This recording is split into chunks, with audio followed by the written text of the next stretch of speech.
Hola, muy buenas tardes. Bienvenidos al proyecto estrella de las ECM, Experiencias cercanas a la muerte. Hoy tenemos con nosotros, como cada semana, tenemos a un invitado, una invitada, que nos viene a contar su experiencia, lo cual agradecemos muchísimo que hayan tenido la confianza y la generosidad de contarnos su historia. Hoy tenemos con nosotros a María José Alba. María José, buenas tardes y bienvenida. Gracias por estar aquí. Buenas tardes y gracias a vosotros también por dar la oportunidad de poder expresar y explicar nuestra vivencia. María José, lo primero que os pregunto es como casi obligado que después de una experiencia tan profunda como la que vivís cada uno de vosotros, que no deja indiferente, que cambia la vida por completo, o cómo uno vivía, ¿no? O cómo uno sentía, ¿no? O cómo uno imaginaba, ¿no? Que era todo lo que nos habían contado, ¿verdad? ¿Podrías decirme cómo cambió tu vida, tu forma de ver el mundo, de verte a ti misma? ¿Qué diferencias sentiste o experimentaste en el antes y el después de la experiencia, ¿no? De la ECM? Incluso si había alguna creencia o no la había, no lo sé, en la continuidad de la vida después de la muerte, en una creencia espiritual acerca de Dios, acerca de ese mundo, ¿no? Que haya al otro lado, ¿no? Que nos conecta y que no todo el mundo cree, ¿no? O todo el mundo no tiene esa confianza o esa fe, y parece que vosotros, cuando volvéis de la experiencia, traéis un cambio, una transformación, pero además esas creencias se diluyen y realmente tenéis la convicción, ¿no? Y la certeza absoluta, ¿no? De que hay una continuidad. Cuéntame, ¿cómo fue para ti tu experiencia? ¿Qué pasó? Pues mi experiencia fue hace muchísimos años, yo tenía 20 años y fue en el parto de mi hija. Lo que yo tuve fue que me desangré, fui yéndome, como digo yo, poquito a poco y tuve la sensación como si me fuera evaporando, porque morirte, o yo para mí era morirte desangrada es como entrar en un sopor, es algo muy pacífico y muy dulce, no sufres, no hay ningún dolor y en un momento dado yo sentí como que me aspiraban, como si dejar el cuerpo físico fuera que te succionaban como un aspirador, y en ese mismo momento yo empecé a ver mi cuerpo físico desde otro punto de la habitación.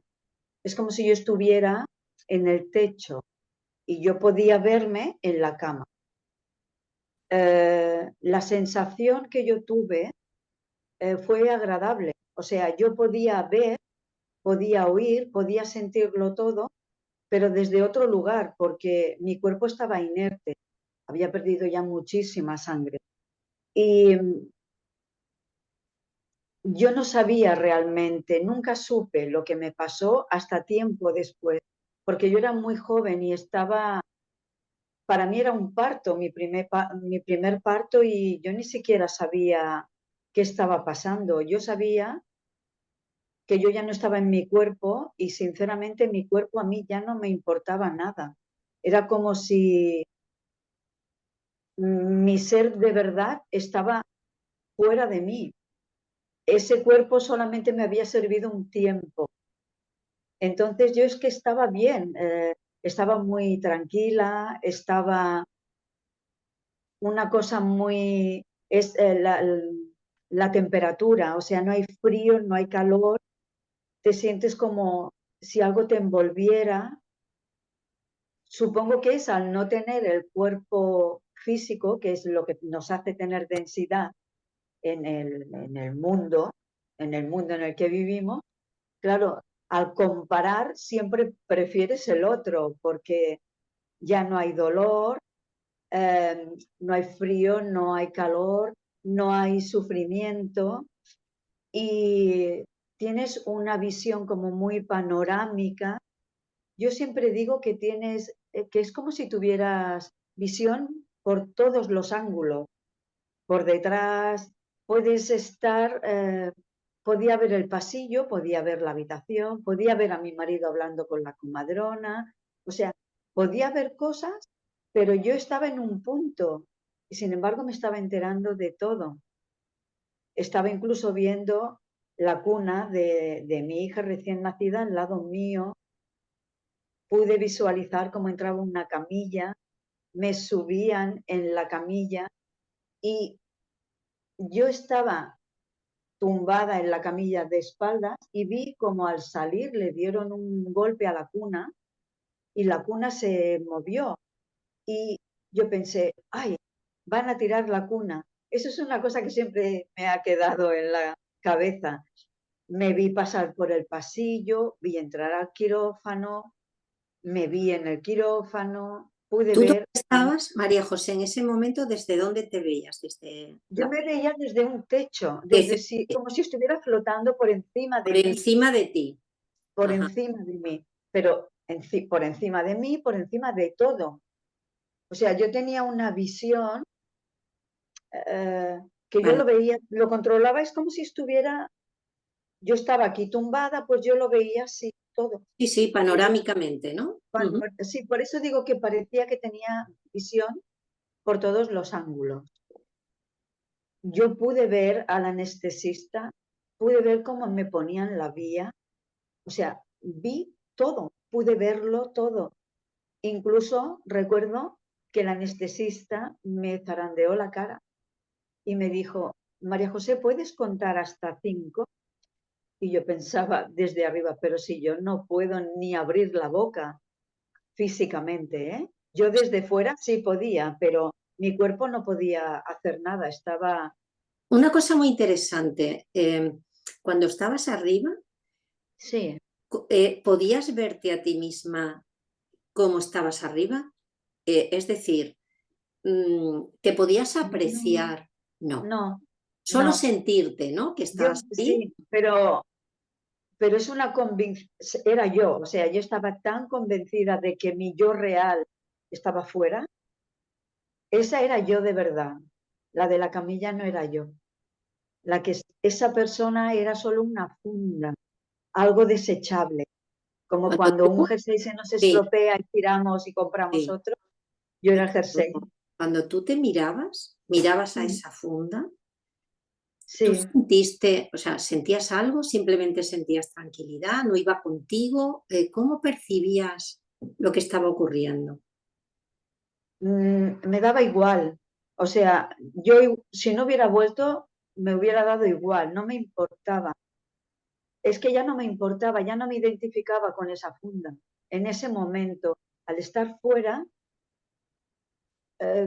no, es que parecerá a lo mejor cruel, ¿no? Pero es que te da igual, es que ya no te importa, si eso ya no va contigo, porque tú de verdad ya he estado en otro sitio.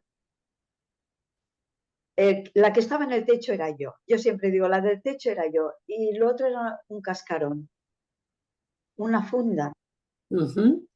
Eso es lo que, o sea, eso es lo que más me ha quedado y eso es lo que yo ahora en mi edad ya adulta, que de esto ya han pasado 40 años, Eh, yo sigo diciendo que estoy en este cuerpo muy agradecida, que dure mucho tiempo para vivir las cosas terrenales que me queden por vivir, pero el día que lo deje lo he dejado y no me va a importar, porque yo no tengo ningún miedo a ir, o sea, me da exactamente igual. Yo ¿Qué tengo un... pasa, qué pasa cuando, permíteme, qué pasa cuando el médico te dice que cuentes, tú dices, si yo no puedo hablar, si yo no puedo moverme a nivel físico, mi boca no se va a mover, pero tú le estás oyendo? Sí, ¿Y qué sucede en ese momento? Supongo que te pone la anestesia, ¿no? Para volver a intervenir. ¿Y cómo vuelves dentro a de... ver, a mí, a la que me anestesia, yo sentí como no sé describirlo exactamente. Yo siempre digo un fogonazo, que no es un fogonazo, fue una cosa como si algo me hubieran desconectado de algo, como si lo que yo estaba viendo dejé de verlo, dejé de verme como un cortocircuito, no sé cómo decirlo, porque no hay un vocabulario para yo poder definir lo que ocurrió. Yo cuando me dijo, puedes contar, que yo estaba desde arriba diciendo, yo no puedo abrir la boca. Empecé a ver el gotero, empecé a ver mi día, empecé a ver cómo entraba la anestesia y vi como un Big Bang, como una cosa que ¡boom! Y se quedó todo, que ya no vi nada y después me desperté en la habitación. Empecé a despertar de la anestesia, pero ya desperté en mi cuerpo, ya desperté en mi cuerpo, Ya estabas ahí, ya había vuelto. ya habías vuelto. Entonces no sentí ni cómo volví, lo que sí sentí muy bien es cómo me fui. Por eso siempre digo que noté como si algo me aspirara, como una succión y ¡boom! Me vi directamente. Es una cosa instantánea. El salir es instantáneo y ya te ves, pues, como digo yo, en el techo. Eso sí que es algo que me Sin quedó sufrimiento, me imagino, sin dolor, sin sufrimiento, ninguno, sin nada, apego, sin ninguna nada, identificación, ¿no? Como comentáis todos, ¿no? Sin nada. ninguna identificación. Me imagino que después de la experiencia, yo me pregunto, María José, ¿cómo se pueden ir integrando los cambios y los efectos de la experiencia cercana a la muerte en tu bienestar psicoemocional, en tu estabilidad interna como persona? Porque claro, es un cambio brutal, ¿no? De la persona que eras a la que vive la experiencia y vuelve, ¿no? ¿De qué forma esta experiencia piensas, sientes, pudo influir en tu nivel de conciencia a partir de ese momento, en la responsabilidad de los actos que ibas a llevar a cabo a lo largo de tu vida? Pues a mí me ha costado muchísimo, ¿eh? Muchísimo. Primero yo creo que era por la juventud, porque yo era muy joven, porque hace 40 años todas estas cosas no teníamos conocimiento. Yo sinceramente ni siquiera sabía qué me había pasado. Cuando la verdad es que a mí me tuvieron, después del parto me tuvieron que operar del útero porque yo tuve un desgarro uterino, porque todo el problema fue porque yo di a luz solamente con una comadrona y se complicó mi parto y al salir mi hija, pues tuve un desgarro de útero y como no había ningún médico, me dieron los puntos de sutura exteriores. ¿Y qué pasa? Que cuando me llevaron a la habitación fue cuando yo empecé a desangrarme, a desangrarme.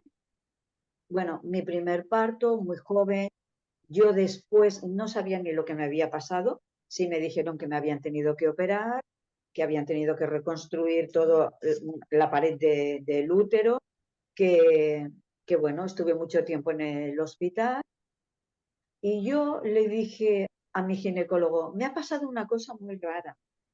¡Ay, te Y cuando atreviste!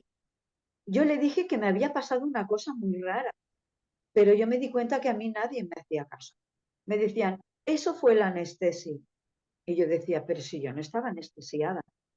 Yo lo decía para mis adentros, yo decía, ¿qué anestesia? Si yo estaba desangrándome, no me habían anestesiado aún. Entonces ya no me atreví a decirle nada a nadie. Sí que lo comenté a mi marido, porque claro, mi marido era tan principiante como yo, solo tenía 4 años más, y le dije, me ha pasado una cosa muy rara, me ha pasado esto, y le expliqué, y mi marido no me creyó. Bueno, mi marido decía, no, eso ha sido después, eso tú te lo has imaginado, eso no. Y claro, yo me sentí como muy, como que la gente que no, como que no me hacían caso. Y bueno, una de las veces que yo fui otra vez al hospital, que fui a ponerle las primeras vacunas al bebé, vi un folleto que para hacerte donante de órganos. Y entonces yo lo cogí y le dije a mi familia, he decidido que me voy a hacer donante de todo. Y claro, mi familia, todo el mundo le gritó en el cielo, pero con 20 años, ¿pero tú qué dices? Sí, sí, sí, corazones, todo, o sea, córneas, todo, todos los órganos, riñones, pero ¿por qué? ¿Por qué? Y le dije, bueno, porque es que cuando te pasa algo, tu cuerpo, eso no sirve de nada. Yo iba diciendo, ¿para qué quiero yo un cuerpo que eso ya ni es mío, ni eso sirve de nada? Luego, fíjate, Y la María gente, José, que ahí hay una toma de conciencia sí, sí, totalmente nueva, novedosa. claro, Imagínate con 20 años, ¿no? Y toda tu familia escuchando aquello como diciendo, claro, esta, la experiencia la ha hecho, claro. ¿no? Trastocarse, la ha hecho... Yo, sinceramente, solo se lo comenté a mi marido, a nadie más, porque es que en mi casa eran incapaces de entender lo que yo explicaba y pensaba, ¿me habré vuelto loca? ¿Esto será normal? Y yo decía, pero esto me ha pasado de verdad. Yo estaba despierta. Yo decía, yo cuando estaba arriba sentía más que cuando estoy dentro de mi cuerpo. Era más ligera. Aunque yo no veía que tuviera cuerpo, porque yo no tenía forma, pero era más yo que cuando yo estoy aquí presente con mi cuerpo. Había, Y yo María José, decía, un tipo de luz, ¿pudiste sentir la presencia de algún ser? ¿Pudiste, o de una luz, o de algún otro tipo de presencia? no, No, solamente estabas no. contigo y en Sí, un estaba estado conmigo diferente. súper, un estado ideal, o sea, el estado que todo, el estado que dices, esto es realmente la paz, esto es realmente estar tranquilo, porque cuando estás dentro de tu cuerpo siempre hay algo. Y allí no había nada, porque a mí no me importaba nada de nadie de los que yo veía abajo. Me daban exactamente igual. Mi marido, el bebé, mi cuerpo. A mí no me importaba nadie, solo era mi yo. Mi yo era auténtica, es que no sé cómo decirlo, No, es lo que no estás diciendo, encuentro una palabra, sí, faltan las palabras. Sí, no, no hay palabras. entiendo lo que quieres decir. Y Todo, entonces, todo luego es fuera de ti esa, tiene esa, importancia, ya está, ¿no? Es eso. esa sensación, yo siempre digo que es una sensación cálida, envolvente, de sentirte plena, de sentirte en paz, de, de que no hay como obstáculos, de que piensas algo y estás ahí. Quería estar en el pasillo, estaba en el pasillo. Quería seguir mi camilla, me seguía. Quería ver la cuna, la veía. Y era todo con el pensamiento. O sea, sí, es que no sé explicarlo mejor. Lo piensas y lo tienes o lo ves, ¿no? Y eso es todo.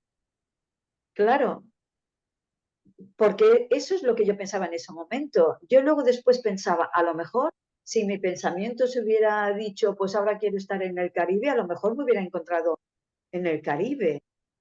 No sé cómo decirlo. Sí, ha pasado en alguna persona que he entrevistado, en alguno de tus compañeros, dijo que había pensado algo y de repente se vio en ese sitio que había pensado. O sea, como que todo seguía una línea de pensamiento, ¿no? La mente era la que fabricaba la escenografía, por decirlo de alguna manera. claro. Pues yo es lo que digo. Y a veces cuando he querido, por ejemplo, explicar a la gente, porque me han hecho sinceramente muchas entrevistas y, y con los años, pero han tenido que pasar muchos años, ¿eh? Yo me he atrevido un poco a hablar de lo que me ocurrió, porque la gente está muy cerrada, la gente tiene mucho miedo y mucho tabú a lo que es la muerte. Y claro, yo a veces hablo muy abiertamente y muy naturalmente de la muerte. Para mí la muerte no es ningún miedo, ningún tabú, ni ninguna cosa terrible ni dolorosa como nos han hecho creer. Yo creo que el problema de la muerte es cómo morimos, la enfermedad que nos lleva hasta la muerte. Eso es lo terrible, porque cuando tú puedes dejar tu cuerpo, no sabe nadie de verdad la satisfacción. piensas, madre mía, qué terrible tener que estar aguantando un sufrimiento, ¿no? En un cuerpo físico. Yo, por ejemplo, lo veo ahora que mi madre tiene Alzheimer y mi madre está muy mal y cuando la veo sufrir pienso, no quiero que la gente me tache de fría ni de... Pero pienso, el día que se vaya, qué alegría para ella y qué alegría para mí también, porque yo sé que estará bien. Yo sé que ella se alegrará de volver a ser ella, porque ahora no es ella. Ahora está en una enfermedad que la ha anulado totalmente su ser de verdad. Por eso, yo para mí a veces la muerte no existe. La muerte sencillamente es dejar un cuerpo que ya está, ya ha acabado su tiempo, su uso, y damos un salto cuántico a algo superior, a algo mejor, o a un crecimiento espiritual nuestro. María José, después de la experiencia, ¿a qué cosas, personas, situaciones tuviste que renunciar o te viste obligada a renunciar o a dejar pasar tras la experiencia? ¿Qué cambios hubo ahí? Yo he ido haciendo cambios muy lentamente, pero se han notado mucho en mí. Y en la persona que me convertí, no a todo el mundo le gusta. Entonces, afecta más directamente a la familia. Yo ha sido con mi ¿Por familia. qué? ¿Por qué? Se han roto muchas cosas con mi familia. Con mi madre no tanto, porque yo con mi madre intentaba, dentro de que cuando ella estaba bien, te hablo, no de ahora en la enfermedad, Sí. sino cuando ella estaba bien, yo intentaba explicarle, mamá, las cosas no son tan terribles, las cosas no son lo que nos han contado, pero claro, son de otra generación, de otra edad, y a la gente le cuesta mucho porque hemos estado muy manipulados por la religión, muy manipulados por muchas creencias, por creencias muy obsoletas, como digo yo, que se han ido pasando de generación en generación. Y claro, a la gente de otra época le cuesta mucho que venga una persona joven y le quiera cambiar pues todo lo que ellos creen, ¿no? Y bueno, mi madre algunas cosas sí, pero claro, con mi padre y con mi hermano, pues no, no, la relación ya no. Es que yo he cambiado, evidentemente yo no soy la misma persona. Dentro de que las personas, como digo yo, evolucionamos a lo largo de nuestra vida y evidentemente a los 20 somos de una manera y cuando tenemos 30 ya no somos la misma persona que éramos a los 20, porque hemos evolucionado personalmente, emocionalmente y psicológicamente, ¿no? Pero cuando tú has vivido una experiencia así, tu cambio es más radical, porque tú te basas en unas convicciones, o sea, y yo tengo una certeza tan total de que las cosas son como yo las he vivido y a mí eso no me lo va a quitar nunca nadie. Yo sé que la muerte no existe y lo sé y no tengo ningún miedo a morir. Y a veces cuando veo gente que está en duelo y que está sufriendo tanto, a mí me gustaría ayudarles, pero has de entrar, pero con pies de plomo porque la gente no, yo siempre digo que la gente no ha despertado y tú no las puedes despertar de golpe porque no te entienden. Y es un tema que para mí es muy fácil, pero cuesta mucho de hacerle entender a la gente. Al mismo tiempo también a mucha gente le interesa, pero les cuesta creerte. Y quiere que les cuentes, que les expliques, eh, quizá un poco para quitarse miedos, pero luego como que sí, pero no sé Sí, pero cómo no, explicarlo. ¿no? Sí, pero Sí, no. pero Sí. no. ¿En algún momento sentiste temor o miedo a ser juzgado por la experiencia, a expresar, ¿no? Con palabras? Ya vemos la dificultad, ¿no? Que hay para Sí. expresar con palabras aquello que sentiste realmente. ¿Has dudado en no contarlo? ¿En algún momento, tras tu experiencia, sentiste que eh, igual no podrías hablar de ello porque no te iban a creer? Muchísimo, es que he tardado años, ¿eh? Muchos años. Y yo sinceramente supe que era una ECM porque un anestesista, bueno, aquí hubo una anécdota, yo solo tuve una hija, no quise tener más, no por nada, sino porque mm, no lo pasé bien en el parto, ¿eh? Entonces pensé, "Ah, no te expongas más, con una hija ya tienes bastante, nunca más, no quise tener más hijos. Entonces yo conocí a un matrimonio que él era anestesista y ella era profesora y teníamos, la primera hija era más o menos de la misma edad y nos hicimos muy amigos. Y ella decidió tener un segundo hijo y siempre éramos muy jóvenes y cuando nos juntábamos los cuatro, las dos parejas, yo voy a tener un segundo, venga, animaros, animaros, y así la segunda pues es de la misma edad y así ya somos cuatro niños, ¿no? Dos míos y dos tuyos y nosotros cuatro. Y yo dije, uy, no, no, yo no voy a tener más hijos. Ay, pero ¿por qué no? Que eres muy joven. Claro, era muy joven, la verdad. Y yo le dije, no, digo, porque, uy, yo en mi embarazo me pasó esto. Y entonces yo, en una cena, los cuatro, yo expliqué, le expliqué. Mi marido a todo esto callado, yo lo expliqué. Y el chico, que era anestesista, me dijo, bueno, pero eso que te ha pasado a ti, eso es una ECM, María José. Dice, ¿no has oído hablar nunca de...? Y yo le dije, no, ¿qué significa las siglas? Yo no sabía ni el significado. Me dijo, experiencia cercana a la muerte. Y yo le dije, no, no. Dice, pues mira de leer libros, infórmate. Hay un doctor que hace desde el año 70 y no sé qué, está haciendo recopilaciones, el doctor Raymond Moody.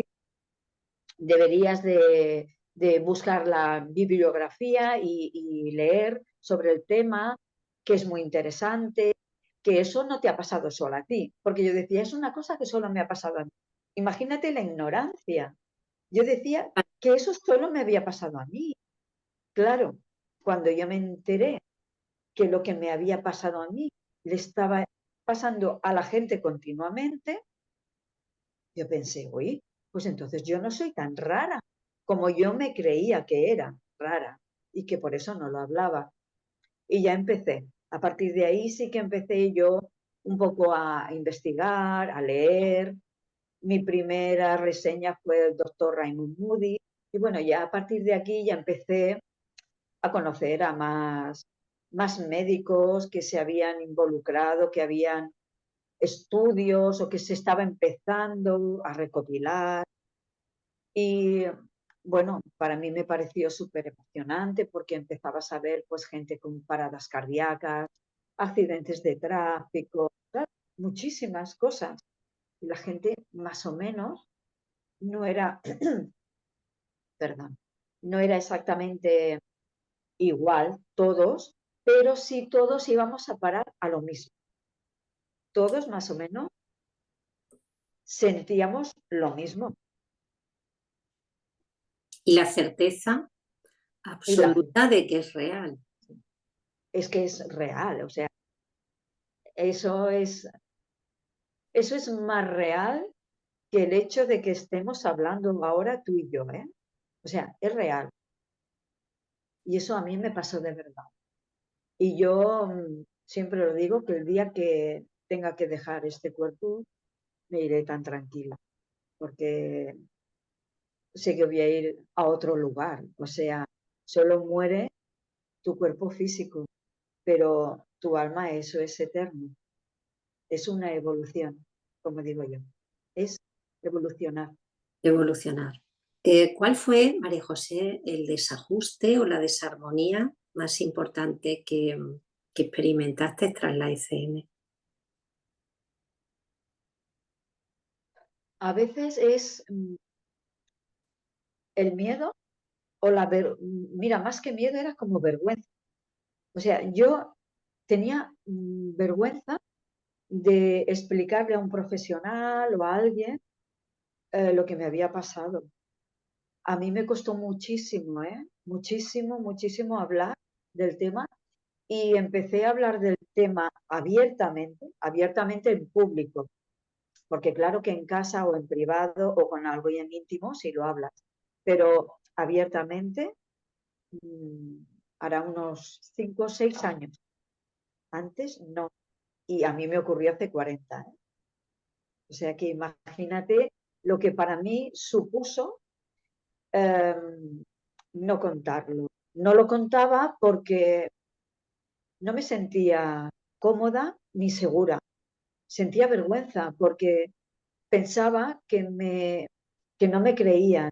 O sea, no lo sé, como vivo en un lugar pequeño, pues eso aún te Era más da complicado más aún, claro. vergüenza. Mm. Claro, más vergüenza de que me tacharan de esta le ha ido la cabeza o esta quiere llamar la atención de algún modo. Y claro, ni muchísimo menos, ¿eh? Quiero decir que, es más, a mí si la gente no viene a preguntarme, yo no lo expongo abiertamente. Yo si la gente quiere saber o me pregunta, lo digo, pero si no, yo no voy por ahí contándolo, ni muchísimo menos. Diríamos, María José, que el desajuste más importante que sufriste fue el no poder retornar a la vida normal, vamos a decir, que tú tenías. Es decir, había ahí un cambio que tenías que afrontar. Porque, como tú bien dices, la persona que regresó no era la misma que entró No, a dar a luz. no, Se resienten mucho las relaciones, como dices, y las relaciones de pareja. No sé si sabes que un alto porcentaje, muy alto, cerca del 70% de las parejas terminan separándose cuando una de ellas ha experimentado una ECM. mm. ¿Qué desajuste hay ahí tan importante que hace que ya no puedas volver a tu vida normal? Yo en mi caso, como fue una cosa muy lenta, eh, yo lo experimenté muy abruptamente. O sea, lo que a mí me pasó fue muy en shock, pero como yo tampoco sabía lo que me había ocurrido y cuando lo contaba, yo era muy consciente de mí, de que el cuerpo que tenía lo tenía, pero que yo era algo más que ese cuerpo. Entonces, claro, yo en ese momento, con un bebé recién nacida, pues estaba muy enfocada solo en mi hija y bueno, la relación con mi marido bien, acabábamos, hacía nada que nos habíamos casado, sí, llevábamos un año casados. Entonces, yo ahí quizá eso hizo que nuestra relación siguiera bien, ¿no? En ese aspecto. Yo fui introduciendo cosas, sobre todo cuando a los meses de nacer mi hija decidí que iba a donar todos los órganos. Eso sí que fue en mi casa un shock, porque nadie lo entendía de por qué de buenas a primeras yo decidía que ya no quería nada de los órganos internos de mi cuerpo, que le diera tan poco valor o que... Y no se trataba de darle poco o mucho valor, se trataba de que yo ya sabía de que eso un día u otro, eso era una cosa que yo tenía prestada, porque de hecho es como un préstamo que te dan, que para qué lo quería, ¿no? Después, sí, yo igualmente iba a irme y lo iba a dejar ahí tirado. Pero aparte de eso, bueno, yo lo fui introduciendo en mi vida poco a poco, pero las cosas se fueron, con las personas que se rompió, se fueron rompiendo muy lentamente, hasta que ya al final sí que se rompieron definitivas, ¿no? Yo me di cuenta que la persona que yo soy no gusta a los que antes me conocía, no gustan, quizá a lo mejor por la manera que yo tengo de ver la vida o la manera que tengo de ver las cosas o por cómo las digo, ¿no? Yo ya a lo mejor no, hay cosas para mí que ya las he dejado en el pasado, que ya, yo ya no soy aquella niña de 15 ni de 20, yo ahora ya soy otra persona que he evolucionado, que he introducido cambios en mi vida, también porque me conozco muy bien, sé muy bien quién soy y sé muy bien lo que estoy haciendo aquí en la tierra y a lo que he venido. Entonces, una de las cosas fundamentales y prioritarias para mí es estar bien conmigo misma, conocerme, quererme, porque lo que no hagas tú por ti no lo van a hacer los demás. Tú claro que tienes que estar por los demás y ayudar en la medida de lo posible, pero siempre te tienes que anteponer tú, siempre tienes que ser tú la prioridad. Y eso hay mucha gente que no lo entiende, que no le gusta, que Sí, no le porque gusta. suena egoísta, Claro, y además les haces reflexionar. O sea, lo importante de esto es que creas una reflexión sobre eso que estás diciendo y no todo el mundo tiene por qué comprenderlo o por claro. qué entender lo que uno dice. ¿Crees que las personas necesitaríamos pasar una experiencia de revisión vital de una ECM como esta que viviste tú para manifestar realmente el ser auténtico que somos? Porque verás, María José, en la vida hay muchos momentos donde vivimos experiencias vitales comprometedoras para nuestra evolución y si sabemos aprovecharlas, probablemente quizás no necesitaríamos una ECM, sino que si realmente Claro, pudiéramos sentarnos a validar lo que estamos viviendo, quizás esa experiencia sería transformadora, eso seguro de por sí, ¿no? Pero ¿crees que las personas deberían de pasar por una experiencia como esa para realmente verse? hombre, pues no lo sé, porque antes de llegar a esa experiencia hay un sufrimiento previo. Entonces, no se le desea el sufrimiento a nadie, ¿no? Para poder llegar hasta ahí, te tiene que haber pasado algo muy grave. Entonces, no le deseas a nadie algo muy grave para poder llegar hasta ahí. Sí que es verdad que una vez has llegado ahí, la experiencia con la que vuelves es tan enriquecedora para ti y tu vida que dices, bueno, a lo mejor ese mal trago que pasé sí ha merecido la pena, pero yo personalmente no le deseo mal a nadie. Entonces, yo a veces lo que sí pienso es que lo bueno sería que hubiera un despertar de la conciencia de que, porque lo que realmente le cuesta a la gente es creer, creer que eso es verdad. Porque ¿cómo explicas tú a una persona que no lo ha sufrido que lo que yo he sufrido es la realidad? Entonces, lo que a la gente le cuesta es creer. Claro, para mí, lo que para mí es tan fácil, para otros es súper difícil. Por eso yo siempre digo que lo bueno sería que hubiera un despertar de la conciencia, que una vez alguien te explicara su vivencia, tú tuvieras esa capacidad para alcanzar lo que yo viví en aquel momento. Es cierto que las personas quizás no necesitaríamos pasar por una experiencia tan potente, ¿no? Tan profunda. Pero hay una idea, y además algo que os pregunto a todos, que a mí me da mucha curiosidad saber que probablemente una ECM sea como una cachetada en firme a la persona, como para reconducir el propósito del alma, ¿no? De nuevo. Es como que estuviera esa persona en un punto de su vida donde pudiera estar perdido, necesitara recobrar la conexión probablemente y sucediera eso. ¿Crees que es posible? María José, aunque tú eras muy joven, ¿no?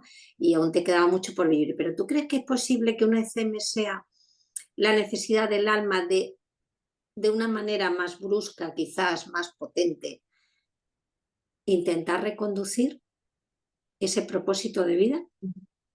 Quizás sí, porque yo siempre digo que si no me hubiera ocurrido lo que me ocurrió, yo sería otra persona, estoy segurísima, estoy segura que no, porque hubiera seguido pues con mis antiguas creencias, con mis miedos, pues tal como era, ¿no? Tal como había crecido yo o tal como con mis enseñanzas, de todo lo que aprendes durante la niñez y la juventud. Y sí que es verdad que cuando tienes una experiencia así, como cambian tantas cosas, quizá tu alma lo necesita para que despiertes antes, para que te des cuenta de las cosas, ¿no? Porque, Sí, a ver, voy a decir algo que yo a veces, cuando hablo con personas bueno, que lo ven todo tan trágico, que, ay, que siempre están con el lamento y que siempre, yo pienso, pero realmente, no sé, lo veo todo como, pienso, no se han enterado de nada, no saben de qué va la vida, no, las veo como muy perdidas, no sé cómo decir, no sé cómo explicarlo, ¿no? Pienso que no saben nada que no saben nada en realidad, porque yo después de la ECM hay muchas cosas que yo las sé y no sé por qué las sé, no sé cómo decirlo. sí, Mm, yo tengo una convicción de algo y tengo una seguridad de que eso que yo estoy pensando o que estoy sintiendo es real y no dudo, ¿eh? No dudo. Yo soy muy firme en esas cosas. Claro, eso antes no lo tenía y ahora sí. O por tiene ejemplo, la seguridad. intuición, tengo mucha más intuición, soy súper intuitiva. Cuando de entrada veo algo y no me cuadra o no me gusta, y a veces no sé bien o en realidad no sé el por qué, pero hay algo en mi interior que me está diciendo, no, por ahí no, o no, eso no, María José. Es como una voz interior, es como mi yo de verdad que me dice, no, por ahí no, haz Ujú. esto, haz... O sea, esa intuición que me guía tantas veces y que me ayuda mucho porque no falla. Y claro, y mucha gente pues le faltan esos pequeños matices. Como digo yo, no han despertado la conciencia y esos pequeños matices faltan. Ujú. ¿Piensas que debería de existir un espacio, un entorno saludable, seguro, confortable para poder compartir e integrar de una manera positiva estas experiencias de personas que han transitado una ECM? ¿Y qué tipo de entorno o ámbito profesional crees que sería el adecuado para ello? Pues yo, mira, yo creo que es tan necesario, pero ya desde a los niños pequeños, explicarles con su vocabulario, evidentemente, la verdad, como digo yo. O sea, explicarles que aparte de un cuerpo físico, porque hay muchísimas personas que solo viven desde su ego. Y vivir desde el ego, cuando te pasas, cuando solo vives en tu ego, eso no es nada bueno. O sea, el ego hay que tener el justo y el necesario para vivir, como digo yo. Entonces yo creo que sí que tendría que haber entornos o lugares donde se pudieran dar charlas, evidentemente a todos los niveles, ¿no? Básicos o ir subiendo los niveles cuando las personas ya empiezan a integrarlo, ese conocimiento. Y yo creo que sería muy bueno, especialmente desde los niños. A las personas mayores también, ¿no? Pero si empezáramos a educando a los niños, pues ya serían adolescentes y adultos mucho más conscientes. Claro. ¿Y qué ámbito profesional o profesionales crees que deberían de estar implicados en este? Hombre, el principal es el área sanitaria. O sea, ya desde los médicos, que cada vez más, también, cada vez más hay más médicos que se están involucrando, ¿no? Pero yo creo que desde el principal es el área de la salud. Los médicos deberían de empezar a, como digo yo, a allanar un poco el camino, ¿no? Después también tener personal especializado, pues para ir a hacer esas formaciones a colegios, a institutos, hablarlo también con, por ejemplo, con los estudiantes universitarios de medicina. Yo creo que sería muy bueno que la gente que está en la carrera pues fuera muy consciente de que estas cosas pasan y de que esto es real. Esto, la gente que al final lo cuenta, como yo que a lo mejor he tardado 35 años en contarlo, no lo contamos porque sí. Es verdad. Si no fuera verdad, yo no estaría hoy aquí hablándolo. Es real. Muy real. María José, ha sido un placer tenerte, conversar contigo. Gracias por tu generosidad y querer contarnos la historia. Y deseo que tu historia llegue a muchas personas, porque hay algo fundamental que sería muy positivo, entender que la muerte no existe. Quizás eso nos daría la oportunidad de vivir más en el momento presente, desarrollarnos como seres, ¿no? Que hemos venido aquí a transitar un propósito en la vida, y conocer ese propósito nos daría alegría, nos daría conciencia y humanidad. Muchísimas gracias. Te mando un abrazo enorme. Muchas gracias. Ha sido un placer. Ha sido una charla muy amena y me he sentido muy cómoda. Muchas gracias a vosotros. Gracias a ti.